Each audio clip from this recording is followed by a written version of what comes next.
Hari ini adalah hari kemenangan buat kita semua. Karena kita sudah berani mengambil langkah menuju ke tempat ini untuk beribadah bersama-sama. Dan hari ini adalah masih berbicara mengenai serangkaian khotbah-khotbah di mana Tuhan Yesus sudah memilih murid-muridnya. Dan Tuhan Yesus sedang memperlengkapi murid-muridnya. Dan murid-murid itu adalah saudara dan saya. Saudara dan saya adalah orang-orang yang sudah dipilih oleh Tuhan untuk menjadi muridnya, untuk menjadi mitra kerjanya. Amin. Saudara siap? Amin. Dan ada satu pertanyaan yang saya ingin saudara dan saya renungkan. Pertanyaan itu begini, pernah nggak Bapak dan Ibu bertanya atau berpikir, kenapa ada orang yang datang beribadah, kita beribadah bersama-sama di ruangan yang sama, pada waktu yang sama, dengan mendengarkan pengkhotbah yang sama, menyanyikan puji-pujian yang sama, tetapi waktu kita keluar dari gereja, itu responnya berbeda-beda. Ada orang yang pulang dari gereja dan mengatakan begini, hari ini saya merasa tidak diberkati oleh Tuhan. Saya merasa kok ibadah hari ini kering. Sementara ada orang yang mengatakan begini, saya bersyukur hari ini saya sangat diberkati dengan ibadah hari ini. Puji-pujiannya sungguh menguatkan, firman Tuhannya sangat menjamah hati. Sementara yang lain merasa biasa-biasa saja. Pernah saudara berpikir begitu? Ataukah waktu sementara ibadah, saudara melihat orang yang ada di samping saudara, mereka memuji Tuhan, mereka menyembah Tuhan, air mata mengalir. Sementara ada yang lain hanya tola-tole dan sebagainya, dan hanya berpikir, saya kok tidak seperti mereka ya. Kalau ada di antara Bapak Ibu yang pernah mengalami itu, atau pernah bertanya dalam hati, hari ini firman Tuhan akan menjadi jawaban. Kenapa? Oleh karena itu mari kita akan buka di dalam Injil Matius pasal yang ke-13 ayat 18 sampai 23. Injil Matius pasal yang ke-13 ayat 18 sampai dengan ayat yang ke-23. Demikian bunyi firman Tuhan. Tetapi sebelum itu saya ingin menceritakan sedikit latar belakang ayat ini. Pada waktu itu Yesus berjalan bersama-sama dengan murid-muridnya berkeliling. Kemudian suatu saat banyak orang berkumpul dan Tuhan Yesus mengajar mereka dengan perumpamaan. Tuhan Yesus selalu dan sering mengajar murid-muridnya dan orang-orang yang berkumpul kepadanya melalui perumpamaan. Dan hari ini, kisah ini menceritakan tentang perumpamaan seorang penabur. Waktu murid-muridnya, waktu Yesus mengajarkan itu, bercerita tentang itu, murid-muridnya rupanya tidak mengerti. Tetapi setelah orang banyak pulang, murid-muridnya bersama-sama dengan Tuhan Yesus. Murid-muridnya bertanya kepada Tuhan Yesus, itu maksud perumpamaannya apa Tuhan?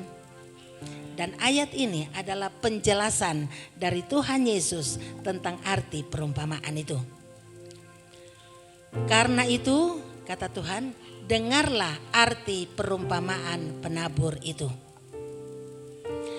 kepada setiap orang yang mendengar firman tentang kerajaan sorga tetapi tidak mengertinya, datanglah si jahat dan merampas yang ditaburkan dalam hati orang itu. Itulah benih yang ditaburkan di pinggir jalan. Benih yang ditabur di tanah yang berbatu-batu ialah orang yang mendengar firman itu dan segera menerimanya dengan gembira. Tetapi ia tidak berakar dan tahan sebentar saja. Apabila datang penindasan atau penganiayaan karena firman itu, orang itu pun segera murtad. Yang ditaburkan di tanah di tengah semak duri ialah orang yang mendengar firman itu, lalu kekhawatiran dunia ini dan tipu daya kekayaan menghimpit firman itu sehingga tidak berbuah. Yang ditaburkan di tanah yang baik ialah orang yang mendengar firman itu dan mengerti, dan karena itu ia berbuah. Ada yang 100 kali lipat, ada yang 60 kali lipat, ada yang 30 kali lipat. Dari ayat-ayat ini kita melihat Tuhan Yesus sedang mengajarkan bahwa ada 4 tipe hati manusia. Ada 4 situasi hati manusia yang datang beribadah. Tipe yang pertama, kalau kita melihat di situ dikatakan ada benih yang ditaburkan di pinggir jalan. Ya, yang ditaburkan di pinggir jalan adalah orang yang mendengar firman Tuhan.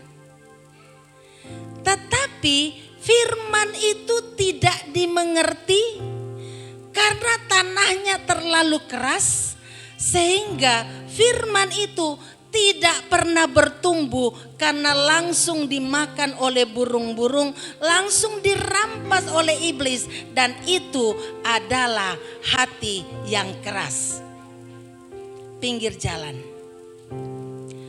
Hati yang kedua, tipe hati yang kedua adalah yang tumbuh di tanah yang berbatu-batu. Firman itu ditaburkan. Orang yang mendengar firman itu dengan semangat, dengan senang hati, dia menerima firman itu. Tetapi firman itu tidak bertahan lama. Karena apa? Tidak bisa berakar. Kenapa? Terlalu banyak batu-batu.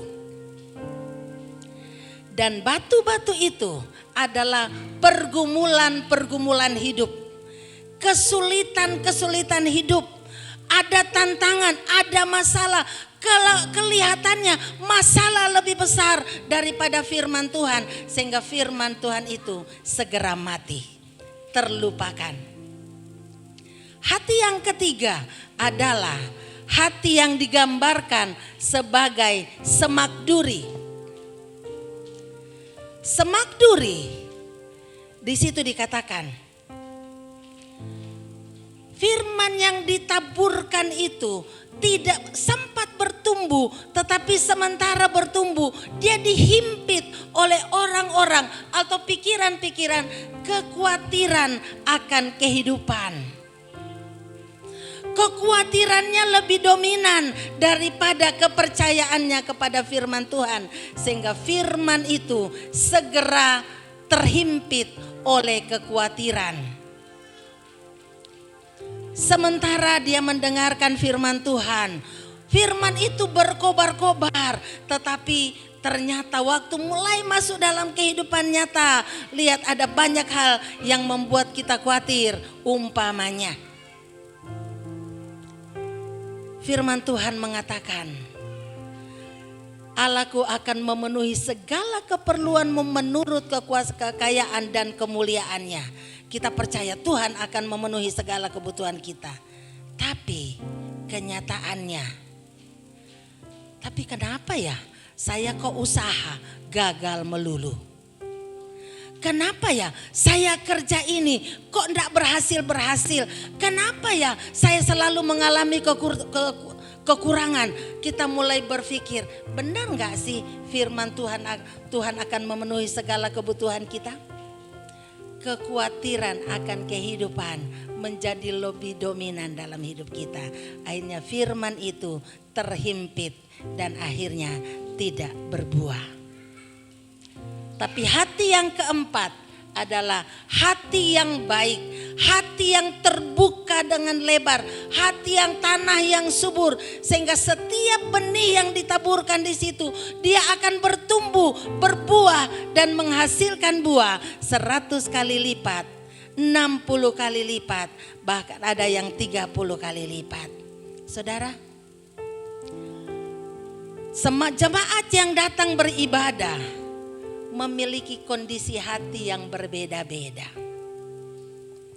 Ada yang datang dengan satu kerinduan yang sungguh-sungguh untuk dijamah oleh Tuhan, dan sungguh-sungguh mempercayakan hidupnya kepada Tuhan, sehingga waktu firman ditaburkan, waktu masuk dalam puji-pujian, orang itu dapat menikmati puji-pujian dan menikmati lawatan Tuhan. Tapi ada orang yang datang dengan gundah gulana. Ada orang yang datang dengan kekhawatiran, sehingga firman itu memang diterima tetapi tidak bertumbuh dengan baik. Saudara, inilah keadaan hati manusia. Pertanyaannya adalah, saudara dan saya yang hadir pada pagi hari ini, suasana hati saudara seperti apa? Yang mana dari keempat ini? Saya berharap bahwa kita semua yang datang dalam suasana hati yang betul-betul siap ditaburi oleh firman Tuhan. Amin. Nah, saya mulai berpikir, saudara, kenapa ya kalau saudara menabur benih, kira-kira saudara mau tabur di mana? Di tanah yang subur, di tanah berbatu-batu, atau di pinggir jalan, atau di tanah yang semak-semak duri? Saya percaya bahwa kita semua mau ditabur di tanah yang subur, kan? Kenapa? Supaya benihnya tidak sia-sia. Tetapi di sini perumpamaan ini mengajarkan kepada kita bahwa Tuhan Yesus tidak memilih-milih, dia tabur aja benih itu. Saya mulai berpikir, kenapa ya Tuhan? Tuhan kok tidak pilih di tanah yang subur saja? Dan saya menemukan jawabannya. Karena ternyata Tuhan mau supaya semua orang punya kesempatan untuk menerima, mendengar firman Tuhan. Amin. Tuhan mau supaya semua orang diselamatkan. Supaya semua orang diselamatkan, maka semua orang harus mendengar firman Tuhan. Karena benih yang ditabur itu adalah firman Tuhan. Tetapi bagaimana caranya? Masa kita nabur terus di tanah yang memang sudah tahu keras, kita tetap tabur di situ? Firman Tuhan juga mengatakan, itu sama dengan kita buang mutiara ke dalam kandang babi. Kalau begitu, apa yang harus kita lakukan? Supaya benih itu tidak menghasilkan buah, maka harus ada orang yang bersedia untuk menggemburkan tanah itu lebih dulu sebelum benih itu ditaburkan. Dalam Alkitab, orang-orang percaya seringkali diumpamakan sebagai petani. Petani yang baik, dia akan menggemburkan tanah itu lebih dulu. Setelah ladangnya atau lahannya subur, siap ditaburi, tanahnya sudah gembur, baru dia akan menanam tanaman di situ. Dan sadarlah bahwa saudara dan saya dipanggil untuk menggemburkan tanah-tanah yang berbatu. saudara dan saya dipanggil untuk membersihkan tanah-tanah yang ada yang penuh dengan semak duri. Saudara dan saya dipanggil untuk melembutkan tanah-tanah yang ada di pinggir jalan yang keras supaya tanah itu siap untuk ditaburi firman Tuhan. Saya kalau pergi ke perumahan, siapa yang tinggal di perumahan di sini?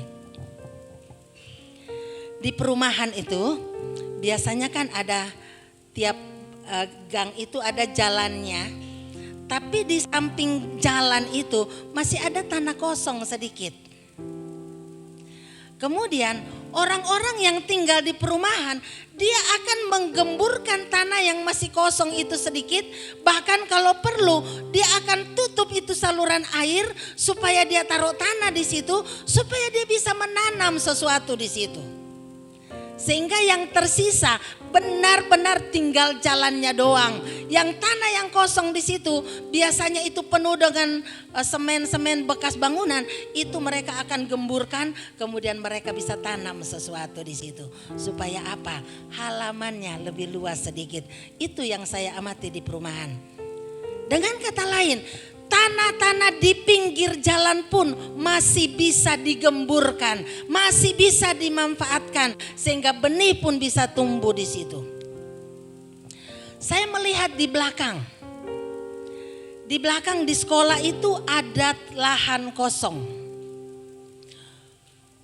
Lahan kosong itu kalau dibiarkan, dia akan penuh dengan rumput-rumput. Nah, Bapak yang mengelola kebun itu sebelum dia menanami sesuatu di situ, dia akan cangkul dulu tanah itu. Sesudah dicangkul, dia akan gemburkan. Jadi bukan hanya dicangkul tapi dikoret-koret sampai tanahnya betul-betul gembur. Sesudah itu baru ditanamin sayur kangkung dan sebagainya. Ada tanah yang berbatu-batu. Kalau kita mau supaya tanah yang berbatu-batu itu bisa menghasilkan buah, maka batu-batu itu harus disingkirkan lebih dulu. Dan bagaimana cara melakukannya? Bagaimana cara? Mungkin kita mengatakan, Tuhan, saya mau supaya firman itu tertanam di dalam hati saya. Saya mau supaya setiap orang yang mendengar firman itu dapat tertanam. Tetapi ingat, hati ada yang berbatu-batu, ada yang di pinggir jalan, ada yang penuh dengan semak duri.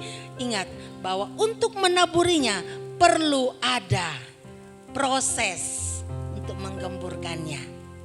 Siapakah yang akan melakukannya? Pendeta saja?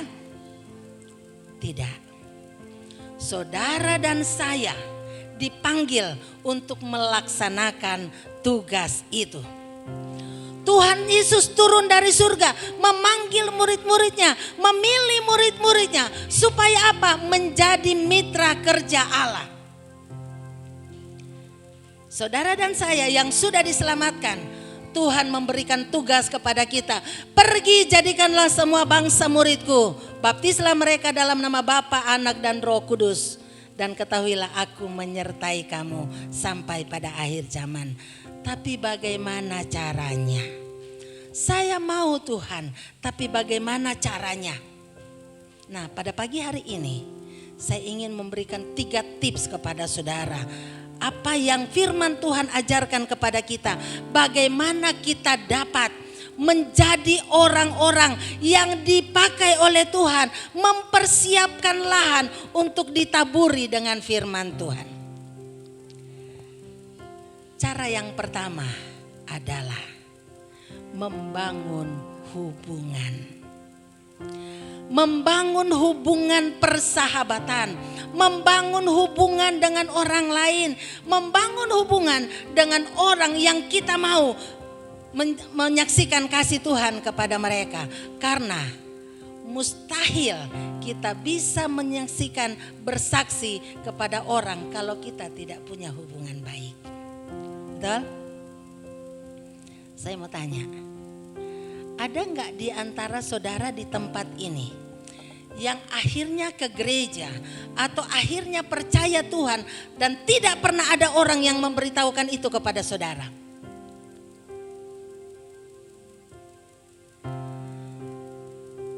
Ada? Kalau boleh saya tanya. Oke.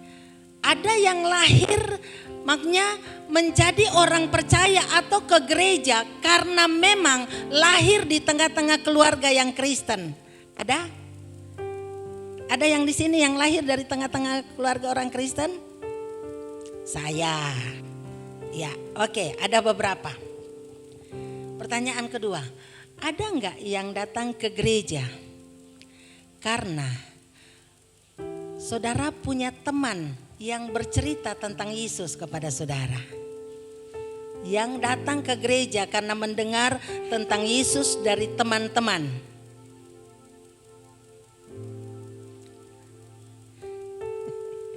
Ya, ragu-ragu. Saya tahu. Tetapi pada dasarnya kita mendengar tentang Yesus. Akhirnya kita melangkah ke gereja karena ada orang yang bercerita kepada kita. Ada seorang peneliti yang bernama Josh Barna mengadakan penelitian pada tahun 2002. Dan dia mengatakan bahwa 70% orang-orang yang lahir dari keluarga Kristen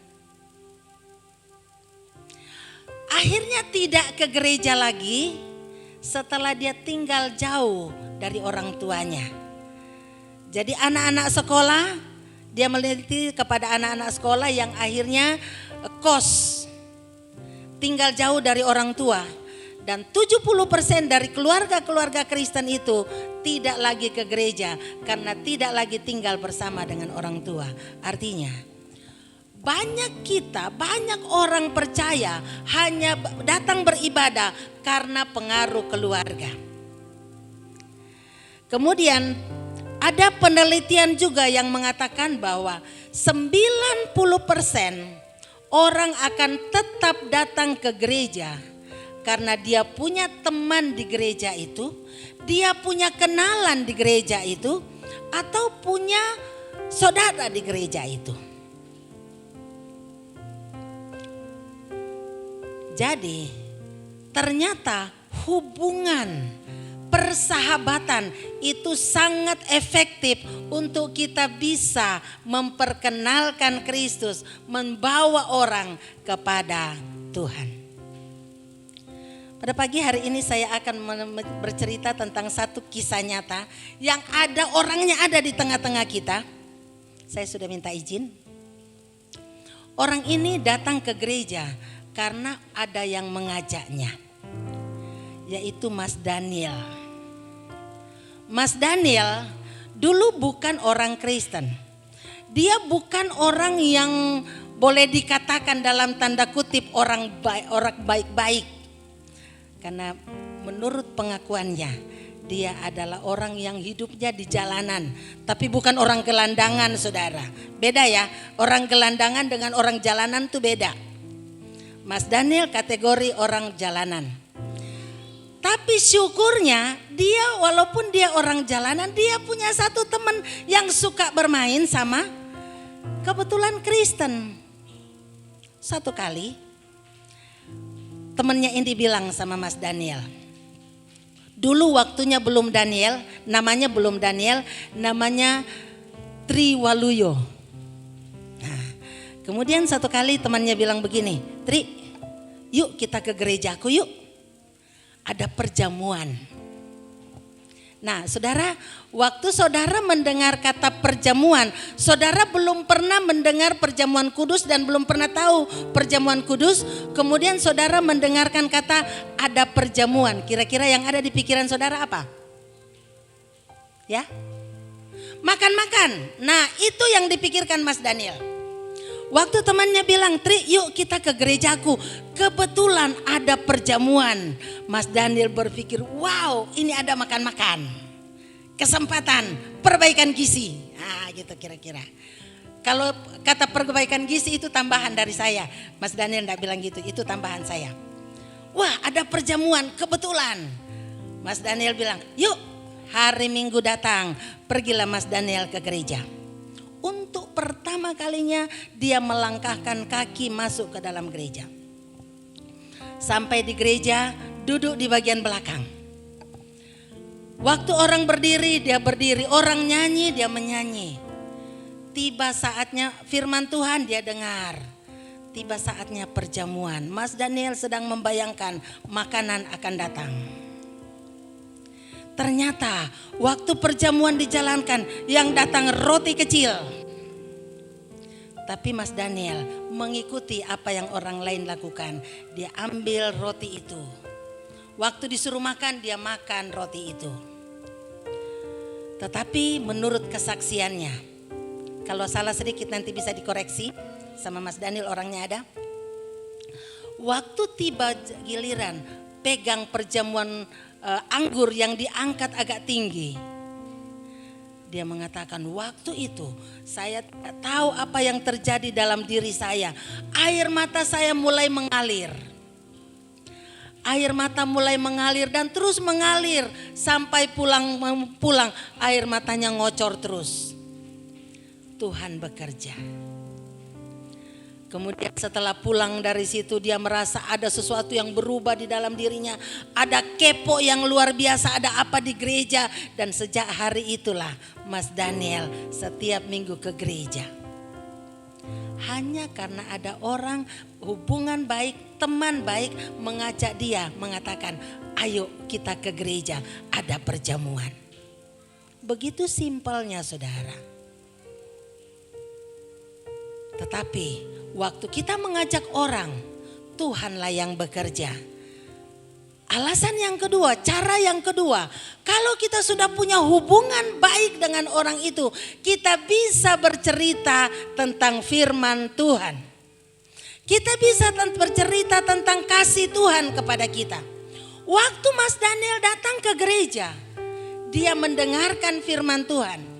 Waktu firman Tuhan diberitakan, iman bertumbuh. Di dalam Roma 10 ayat 17 dikatakan, jadi iman timbul dari pendengaran dan pendengaran oleh firman Kristus. Jadi iman datang dari pendengaran dan pendengaran melalui firman Kristus. Waktu Mas Daniel datang, temannya hanya mengajak datang.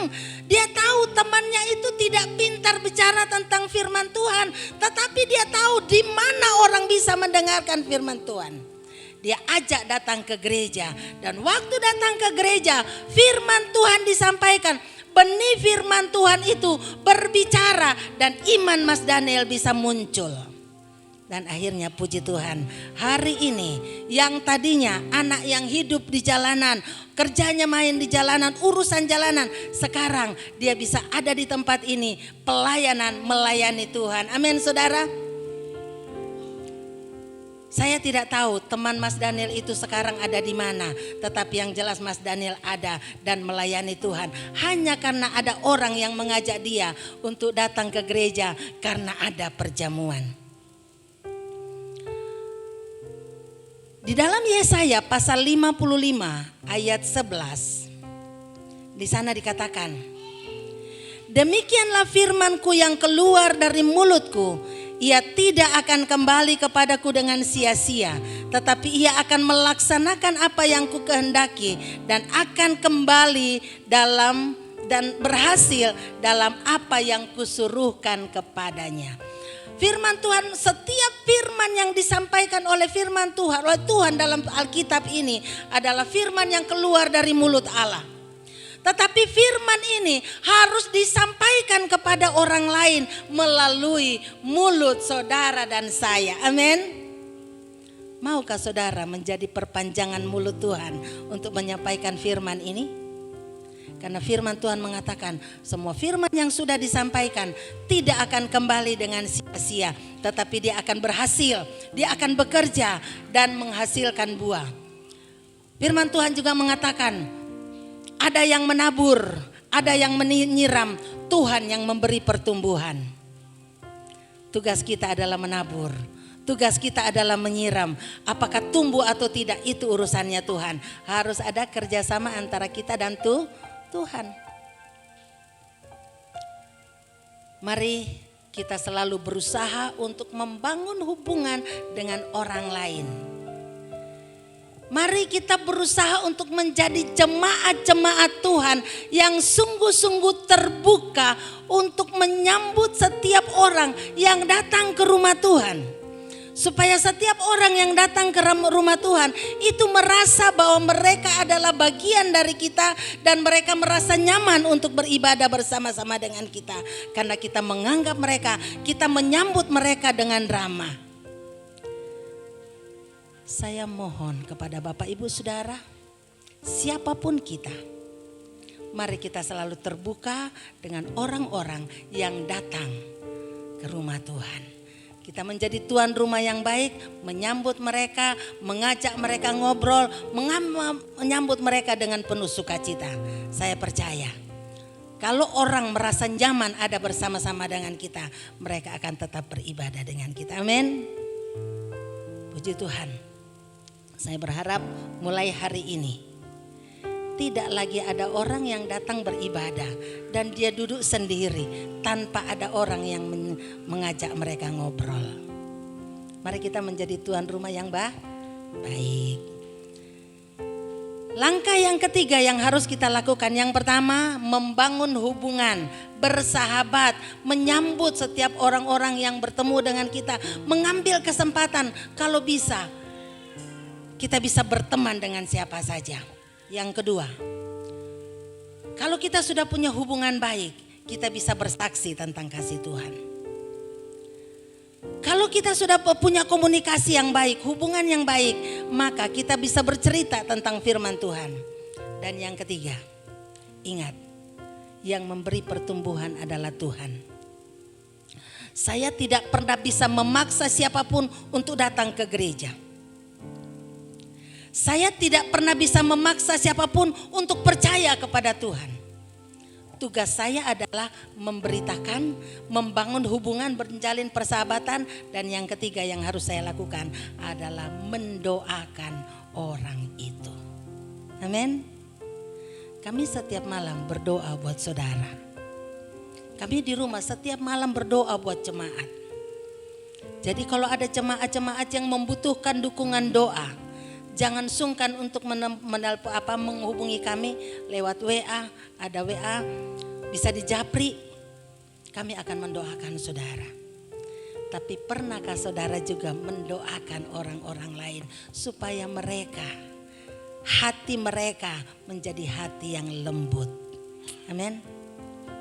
Saudara yang kekasih di dalam Tuhan, ini 3 yang harus kita lakukan. Tetapi sebelum semuanya itu, mari kita memeriksa hati kita sendiri. Apakah hati kita hati yang lembut? Atau hati kita seperti hati yang berbatu-batu? Tetapi saya mau katakan, hati yang berbatu-batu, hati yang penuh dengan semak duri, hati yang seperti pinggir jalan pun akan menjadi lembut kalau terus mendengar dan menyimak firman Tuhan. Mari, jangan menutup hati untuk firman Tuhan. Tapi sayangnya saudara, salah satu hal yang paling iblis tidak suka adalah ada 2. 3. Yang pertama, iblis tidak mau kita dengar firman Tuhan. Karena dia tahu firman Tuhan itu akan menjadi senjata buat kita menyerang dia. Yang kedua, iblis tidak mau kita beribadah kepada Tuhan. Kenapa? Karena orang yang beribadah itu kemungkinan akan diberi kuasa oleh Tuhan. Iblis tidak mau kita menyembah Tuhan. Jadi kita harus melawan itu. Jadi kalau saudara mau datang ibadah dan tiba-tiba malas, yang tadinya sudah siap-siap tiba-tiba datang malas, ada aja halangan. Kita harus melawan itu karena itu adalah pekerjaan iblis untuk menghalangi kita beribadah kepada Tuhan. Amin. Tapi saya bersyukur saudara dan saya hari ini adalah orang-orang yang berkemenangan. Karena apa? Saudara sudah melangkah ke rumah Tuhan untuk mendengarkan firman Tuhan, menyembah Tuhan. Kita adalah pemenang. Mari kita akan tunduk kepala. Kita akan merenungkan ada satu lagu. Pujian ini mengatakan, setiap hari kita melihat orang-orang yang terhilang dari Tuhan. Setiap hari kita temukan mereka, mungkin mereka tertawa, tetapi di dalam tawa mereka ada tangis. Dan Tuhan memanggil saudara dan saya untuk memberitakan kasih-Nya kepada mereka. Yang tahu lagu ini, mari kita nyanyikan bersama-sama sambil kita menghayati. Tetapi kalau belum, mari kita belajar bersama-sama.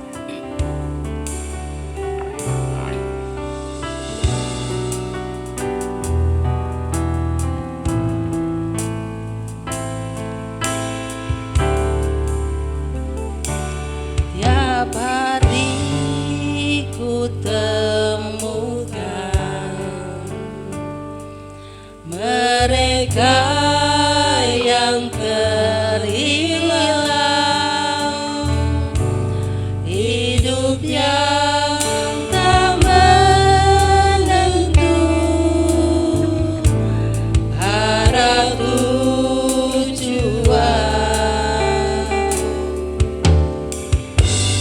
dalam tawa mereka tersimpan luka, namun Tuhan mendengar tangis mereka. Mereka berluka, mereka berluka, kasih Yesus yang besar sebagai jawaban. Mereka berluka, mereka berluka, tidakkah kau sadari Dia kasih yang sejati. Mereka berluka.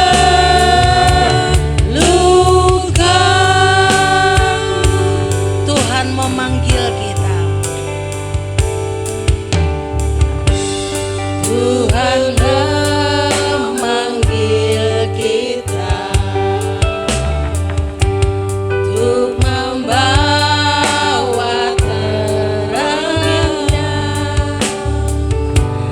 Tiada lebih berharga, cari yang terhilang. Kasih-Nya menjernihkan, buatku mengerti. Mereka perlu mendengar tentang kasih-Nya. Mereka berluka, mereka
sadar akan tetap menyanyikan pujian ini dengan lembut?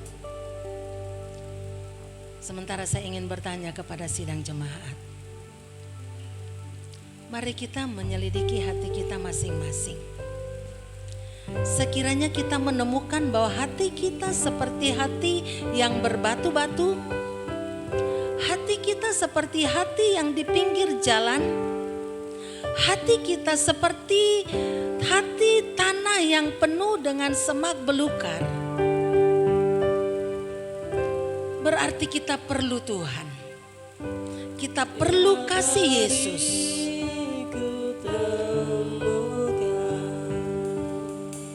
Dan mungkin di sekeliling kita menemukan ada begitu banyak orang yang terhilang, yang belum kenal kasih Tuhan. Tetapi kita ingin supaya kita dipakai oleh Tuhan untuk menggemburkan tanah mereka. Kalau saudara ingin mengatakan itu, mari saya undang saudara untuk bangkit berdiri. Mari kita akan berkata di hadapan Tuhan, Tuhan saya perlu Engkau. Atau Tuhan saya siap Tuhan, saya mau dipakai oleh Engkau. Bagi saudara yang ingin berkata kepada Tuhan seperti itu, bangkit berdiri di tempat saudara sambil menyanyikan pujian ini. Tangis mereka,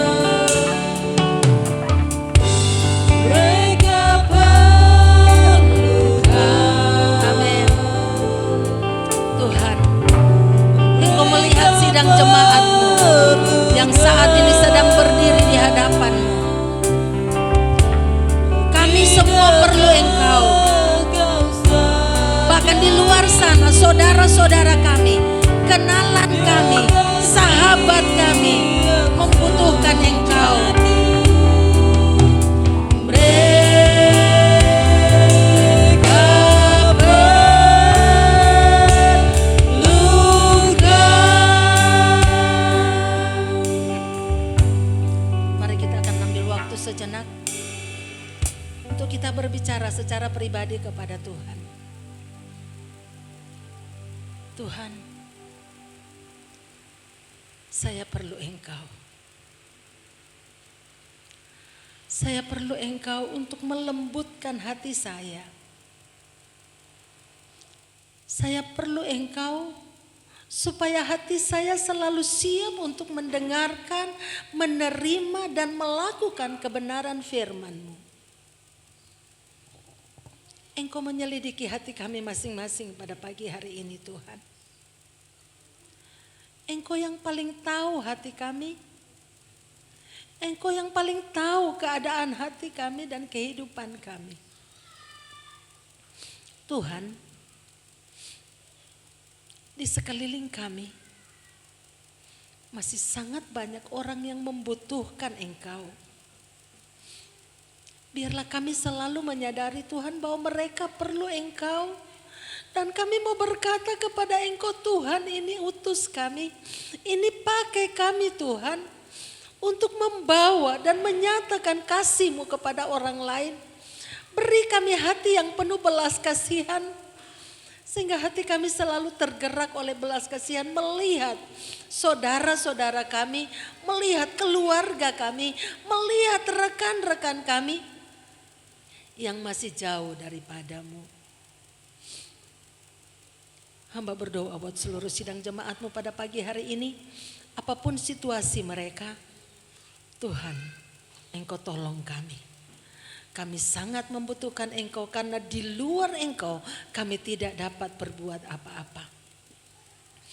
Di luar Engkau kehidupan kami akan seperti perahu yang tanpa layar yang dapat diombang-ambingkan oleh angin kian kemari dan kami kehilangan pegangan hidup. Kami bersyukur bahwa Engkau selalu mencari kami, Engkau selalu mau memakai kami, dan kami siap Tuhan untuk menjadi alat-Mu. Ini hidup kami Tuhan, terpujilah nama-Mu.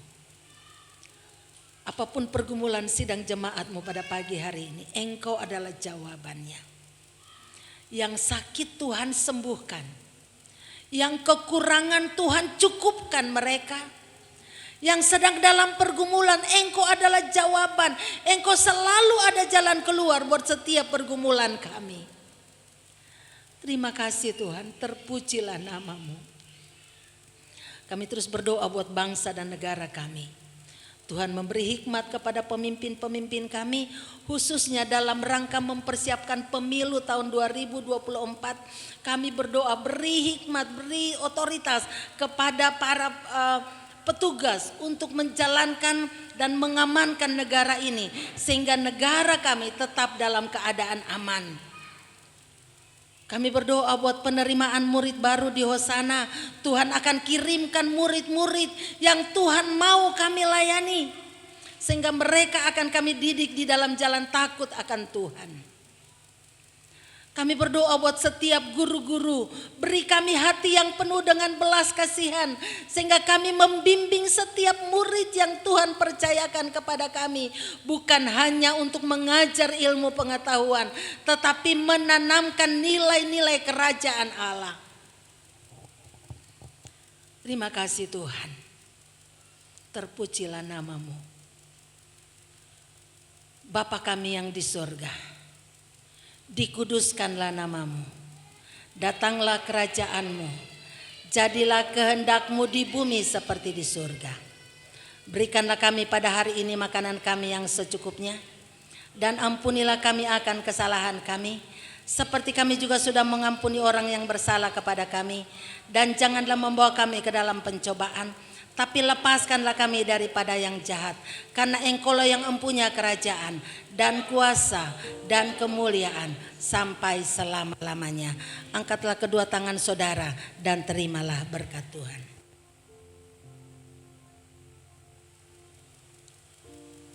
Tuhan memberkati engkau dan melindungi engkau. Tuhan menyinari engkau dengan wajah-Nya dan memberi engkau kasih karunia. Tuhan menghadapkan wajah-Nya kepadamu dan memberi engkau damai sejahtera.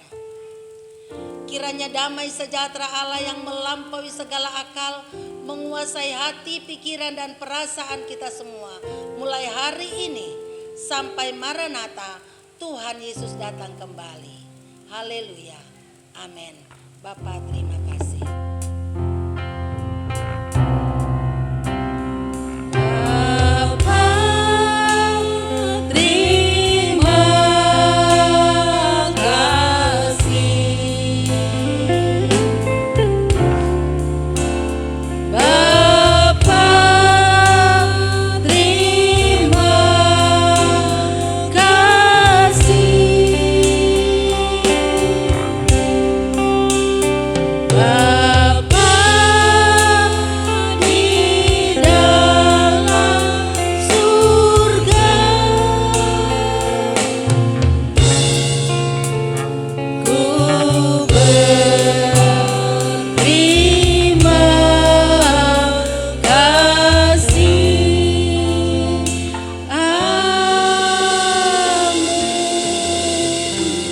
Puji Tuhan, silakan duduk.